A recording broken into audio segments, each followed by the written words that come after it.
Good day, distinguished professors and fellow researchers. My name is Zhang Guangwei, a master's student from Zhejiang University, and today I will present our latest research work on wearable exoskeleton with force feedback.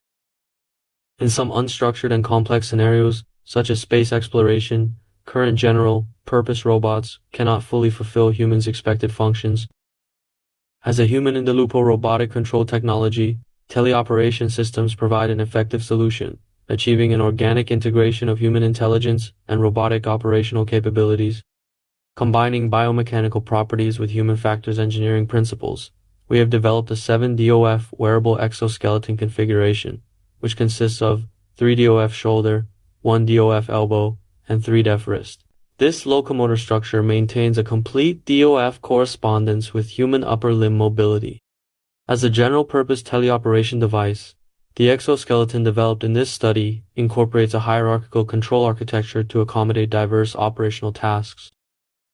The final wearable effect of the exoskeleton is demonstrated in the figure below. The exoskeleton's control strategy comprises two components: teleoperation, mapping, and force feedback mechanisms. This paper focuses specifically on the force feedback control system. We established a master-slave teleoperation control system to validate the overall system performance. We first conducted validation of the teleoperation system's application capabilities. As evidenced in the accompanying video demonstration, all control tasks were executed smoothly and with high operational efficiency. For medical assistance scenarios, we conducted validation experiments on the force feedback functionality. Experiments were performed on medical mannequins for abdominal and thoracic single-point compression, as well as panoramic thoracoabdominal scanning. Comparative results reveal that while visual feedback alone allows operators to maintain consistent penetration depth through empirical control, it fails to regulate the actual compression forces.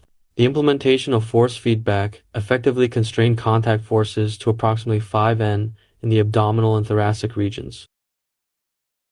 During panoramic scanning across anatomical regions, the adaptive force feedback strategy dynamically adjusted gain parameters based on real-time variations in stiffness and damping, prompting operators to modulate scanning forces and thereby maintain stable contact forces at the slave end.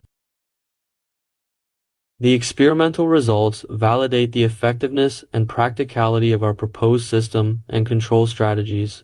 Thank you for your attention and welcome any constructive feedback.